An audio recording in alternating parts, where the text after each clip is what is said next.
बिस्मिल्लाहिर्रहमानिर्रहीम, अस्सलाम वालेकुम। मैं असदुल्ला खान हूं। इस वक्त हुकूमती कैंपों में एक शाम गरीबा बरपा है। मैं अभी हमारे दोस्त हैं शाहजेब खानजादा, मैं उनका प्रोग्राम भी देख रहा था।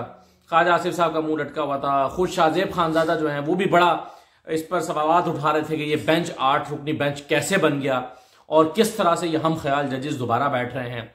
वजीर आजम ने भी अपनी कानूनी टीम के साथ एक हंगामी मीटिंग की है, मुशावरत की है। कल काबीना का एक हंगामी इजलास भी बुला लिया गया है। तो बड़ी परेशानी का आलम इस वक्त हुआ है कि क्या ये कैसे हो गया, ये क्या हो गया। और असल परेशानी ये नहीं है कि क्या फैसला आना है, असल परेशानी यह है कि उसके बाद ये फुल कोर्ट का मुतालबा भी नहीं कर सकेंगे, जैसे कि मैंने पिछली वीडियो में एक्सप्लेन किया था। क्योंकि फुल कोर्ट का मतलब फिर ये होगा कि फुल 15 के 15 जज बैठ भी गए तो फिर भी ये जो अक्सरियत है वो नहीं हो पाएगी, फैसला नहीं हो पाएगा अगर कल ये 8 सितंबर का फैसला आ गया तो। और अब प्राइम मिनिस्टर का जो नया मुतालबा है शहबाज शरीफ साहब का, वो ये है कि फुल कोर्ट बनाया जाए -2 जजेस। सुबहान अल्लाह। यानी आप फरमाइशें चेक करें कि वो कहते हैं कि जी फुल कोर्ट बनाए -2 जजेस को निकाल के, यानी एजाजुल हसन साहब को निकाल के और मज़ाहिर अकबर नकवी को निकाल के बाकी का फुल कोर्ट बनाए। तो ये वो कहते हैं। लेकिन अभी मैं सुन रहा था इरफान कादिर साहब को मालिक साहब के साथ है। इरफान कादिर साहब जो है ना, ये मरियम तो चली गई है उम्रे पे, वो तो 8-10 दिन की शायद ब्रेक हो जाए। वैसे तो खैर राब्ते में हों शायद यहां पर हुकूमत के साथ, लेकिन ट्विटर उनका अभी खामोश है, इस मामले में वो बात नहीं करें। लेकिन कहने का मतलब यह है कि इरफान कादिर साहब जो हैं वो शायद इतने गलत मशवरे दे रहे हैं कि वो मरवाएंगे शहबाज शरीफ साहब को। अब वो क्या कह रहे हैं, वो कहते हैं कि हुकूमत को चाहिए कि सारे के सारे 8 जजेस के खिलाफ जो है सुप्रीम जुडिशियल काउंसिल में मिसकॉन्डक्ट का एक रेफरेंस लेकर आए। 8 के 8 जजेस के खिलाफ, यानी जिसको बेंच में शामिल कर दिया चीफ जस्टिस ने, उसके खिलाफ भी रेफरेंस लेकर आए। फरमाइशें चेक करें आप इनकी जो है वो क्या आ रही है इरफान कादिर साहब की। और देखिए जो एतराजात हो रहे हैं 8 रुकनी बेंच पे, एतराजात क्या हो रहे हैं पहले तो जरा आप इसको देख लें। एक एतराज ये है कि मतलब इन्होंने इरफान कादिर साहब ने कहा कि जी चीफ जस्टिस को चाहिए था कि 3 जजेस इस धड़े के लेते और 3 जजेस उस धड़े के लेते। सुबहान अल्लाह। यानी एक लीगल माइंड ये बता रहा है कि आप 3 जजेस उस धड़े के लें, 3 जजेस उस धड़े के लें। ये कोई पंचायत है कि 2 फरीकैन की लड़ाई हो गई है, एक फरीक भी अपने भी 3 बंदे ले आओ जी, हमारे भी 3 बंदे ले आओ। ये कोई कमेटी बन रही है सुलह के लिए कि जी आप उधर से 3 बंदे तुम्हारे हो जाएंगे, 3 बंदे हमारे हो जाएंगे। ये कोई प्रॉपर्टी की डील हो रही है कि 3 बंदे तुम्हारे, 3 बंदे हमारे, आओ दस्तखत करेंगे, 2 गवाह तुम्हारे होंगे, 2 गवाह हमारे होंगे। ये हमारे तुम्हारे क्या होता है, ये धड़े धड़े क्या होता है कि तुम्हारे धड़े से 3 आ जाए, 3 हमारे धड़े से आ जाए। ये कौन सा तरीका इरफान कादिर साहब ने सजेस्ट किया है, बड़ी हैरत की बात है। और फिर ये धड़े कैसे तयन होगा कि जी कौन सा किस धड़े का है, जब तक वो बैठेगा नहीं, एक जज केस सुनेगा नहीं, आर्गुमेंट सुनेगा नहीं, फैसला देगा नहीं, तो कैसे पता चलेगा कि ये उस धड़े का और ये उस धड़े का। तो ये तो एक एग्जम्पशन जो है वो फिर आपने बना लिया। इसका मतलब है कि जी ये चीफ जस्टिस के धड़े हैं 8 के 8। आप इसी बात से डर रहे हैं कि 8 के 8 पे चीफ जस्टिस के धड़े में से शामिल ना हो जाए। इसका मतलब तो ये है कि अगर ये 8 चीफ जस्टिस के धड़े को अगर रिप्रेजेंट करना शुरू हो गया तो हमारी अक्सरियत नहीं रहेगी। तो इसलिए कहते हैं नहीं ये बेंच तो होना ही नहीं चाहिए था और ये बेंच बनना ही नहीं चाहिए था, इस बेंच को सुना ही नहीं जाना चाहिए। अच्छा, दूसरा वो एतराज क्या उठा रहे हैं, वो ये कह रहे हैं कि जी इन्हें आउट ऑफ टर्न लाया गया है। अच्छा, मैं एक ट्वीट भी देख रहा था कुछ नून लीग के लोगों की ट्वीट जो है वो, मसलन एक ट्वीट ये है कि वो कहते हैं कि जी एजाजुल हसन के बाद जो 6 जजेस इस बेंच में शामिल हैं, इनमें से कोई भी जज हाईकोर्ट का चीफ जस्टिस नहीं रहा। सारे जूनियर जजेस हाईकोर्ट के 3-4 नंबर से सुप्रीम कोर्ट का जज बने हैं। ये बताएं कि ये कोई कानून तो है नहीं कि आपने सीनियर मोस्ट को लाना है, सबसे पहली बात तो ये है। अच्छा, अगर आप चीफ जज आप सीनियर मोस्ट बंदा उठा के लाना होता है तो फिर अगर कासिम खान साहब आ जाते लाहौर से, वो चीफ जस्टिस थे, तो वो ठीक होते, आपको आप काबिल कबूल होते। वही कासिम खान साहब के जो जब मरियम नवाज दाखिल हुई कमरे अदालत में तो आप समाअत कर रहे थे अभी किसी और केस की, इनकी नजर पड़ गई कासिम खान साहब की कि मरियम नवाज आ गई अपने केस के लिए, तो उन्होंने अपने केस की समाअत सुन के मुकर्रर को हिदायत करने लगे, मरियम साहब तशरीफ लाई है, जरा जगह दें इनको, उठ जाए, जगह दें, मरियम साहब आई हैं। तो ऐसे जजेस चाहिए थे आपको, सीनियर मोस्ट थे, लाहौर हाई कोर्ट के चीफ जस्टिस थे। बड़ी उन्होंने बड़ी कोशिश की कि मेरी एलिवेशन हो जाए किसी तरह सुप्रीम कोर्ट में, नहीं हुई। और जिन्होंने सुना है कासिम खान साहब को, मैंने उनकी अदालतों में उनकी समाअत की है, जिन्होंने सुना है वो ये जानते हैं कि वो चीफ सुप्रीम कोर्ट में आने के लायक जज नहीं थे।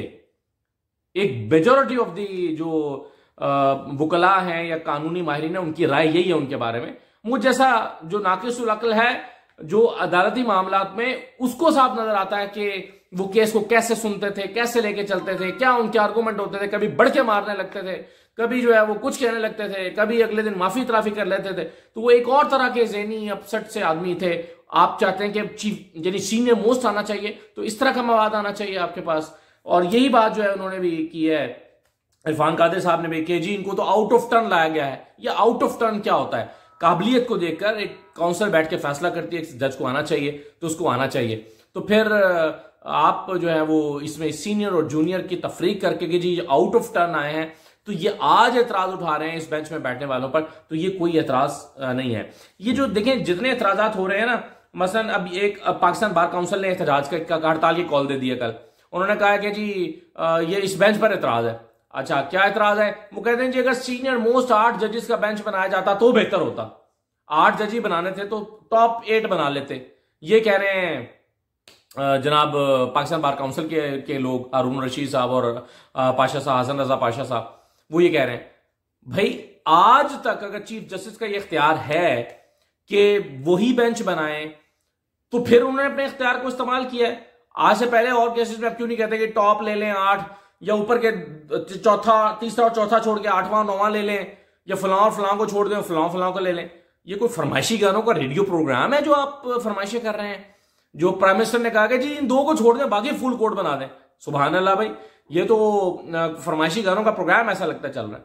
तो इस तरह के एतराजात जो हैं वो उठाए जा रहे हैं मुख्तलिफ हलकों की जानिब से। अच्छा, अब हलकों से मेरी मुराद ये है कि नून लीग का कैंप है, वो एतराजात उठा रहा है, उनसे हमदर्दी रखने वाले। और फिर ये पाकिस्तान बार काउंसिल जिसने हड़ताल का ऐलान किया है, ये पाकिस्तान बार काउंसिल वकला कम्युनिटी का एक छोटा पार्ट है। असल में जो बार एसोसिएशन है, supreme court bar association, Lahore high court bar association, Islamabad high court bar association, असल में ये है ताकत वकला की, और ये बड़े ग्रुप हैं। उन्होंने हड़ताल का ऐलान नहीं किया, पाकिस्तान बार काउंसिल ने किया है। तो ये पाकिस्तान बार काउंसिल की हड़ताल उस तरह से इफेक्टिव नहीं होगी, और इसका मतलब ये ना समझा जाए कि ये मेजॉरिटी ऑफ वकला को जो है वो रिप्रेजेंट कर रहे हैं। अच्छा, अब ये देखें, ये जो 2-3 चीजें मैं आपके साथ जरा शेयर कर लेता हूं। वैसे तो आज खैर ये हुआ है कि इस सारे मामले को उलझाने के लिए ना इमरान खान की, मतलब आपको कुछ नहीं मिलता तो आप निकाल लाते हैं कि इमरान खान की जो है वो निकाह सही नहीं हुआ जी। चलिए इसमें बाद में बात करता हूँ। ये देखें, अभी अगर परसों वाला जो केस है ये सुनना है चैम्बर में, ये दायर है, अभी तौहीन अदालत का नोटिस तो नहीं है। मुझे किसी ने पिछली वीडियो के कमेंट में कहा था कि अभी सिर्फ नोटिस हुए हैं, तौहीन अदालत के नहीं हुए। लेकिन अल्टीमेटली ये तौहीन अदालत की तरफ ही मामला जा रहा ना, ये इनिशिएट तो हो गया। उसमें फिर कहा जाएगा जी, अब कहा हुआ है नोटिस में कि आप जानते हैं कि अदालत की हुक्म अदूली करने का क्या मतलब है, ये तो कहा गया है। तो अगरचे तौहीन अदालत का नोटिस नहीं है, लेकिन ये लीड करेगा तौहीन अदालत ही की तरफ। अब तौहीन अदालत, अगर वो ये आतिफ रऊफ साहब है, ये आतिफ रऊफ साहब इस पार्लियामान से मंजूर हुए बिल को कोई अदालत रिजेक्ट नहीं कर सकती। अगर चीफ जस्टिस हम ख्याल टोले के साथ मिलकर पार्लियामान से टकराने की कोशिश करेगा, चीफ जस्टिस कोशिश करेगा, तो इंशाल्लाह अब घर जाएगा, क्योंकि पाकिस्तान में पार्लियामेंट से सुप्रीम कोई इदारा नहीं है। ये मेरा ख्याल है चीफ साहब, पहले इनको तो आप जरा देना तौहीन अदालत का नोटिस कि जो आतिफ रऊफ साहब, जो मरियम नवाज के राइट हैंड और सोशल मीडिया के हेड PMLN के, ये क्या लबोलहजा इस्तेमाल कर रहे हैं। और ये पहली दफा नहीं कर रहे हैं, ये मुसलसल चीफ जो जज साहिबान है और सुप्रीम कोर्ट है उनके खिलाफ हर्जा सराई करते चले आ रहे हैं। तो मेरा ख्याल एक नोटिस तो इनका भी बनता है। और देखें असल सवाल क्या है, असल सवाल यह है कि क्या 90 दिन में इंतखाबात होने चाहिए या नहीं होने चाहिए। असल सवाल तो ये है ना, बाकी तो सारी बहसें हैं। क्या आइन के मुताबिक 90 दिन में इंतखाबात होने चाहिए कि नहीं होने चाहिए? यह सवाल काजी फाइजा साहब से पूछा गया था। ये जरा सुनिए उन्होंने क्या कहा था। सर, आइन 90 रोज के अंदर इलेक्शन कराने का पाबंद करते हैं। सर क्या कहेंगे इस बारे में? सर आप ये नहीं समझते आइन की सर क्लियर वायलेशन हो रही है? सर काजी साहब फ्यूचर के चीफ जस्टिस, काजी साहब जो है वो मुस्कुराते रहे, हंसते रहे, चले गए और जवाब नहीं दिया कि क्या आप नहीं समझते कि 90 दिन में इंतखाबात होने चाहिए और आइन की खिलाफ वर्जी हो रही है। तो काजी फैसला साहब जो है वो मुस्कुराते चले गए। तो ये असल सवाल हो सकता है, चलें उनके मैंडेट में हो सकता है कि एक जज साहब से इस तरह सवाल ही ना किया जा सकता हो सकता है कि वो उन्होंने जवाब देना मुनासिब ना समझा हो।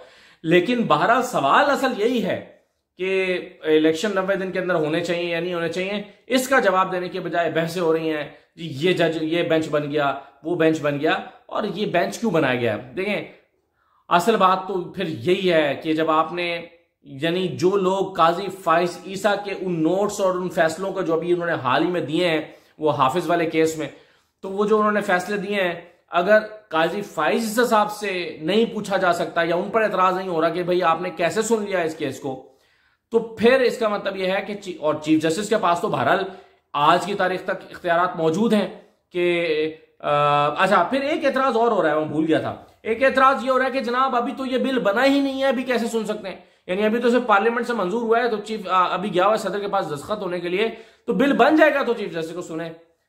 जनाब दरखास्तें आई हुई हैं इसके खिलाफ, उसको सुन रहे हैं। पहली बात तो नुकता यह है कि दरखास्तें आई हैं इस कानून साजी के खिलाफ जो पार्लियामेंट से हो गई है मंजूर, इसी के खिलाफ दरखास्त आई है ना कि जी पार्लियामेंट से बिल मंजूर हो गया है, मंजूर हो गया है, इसमें कौन सी दूसरी राय है?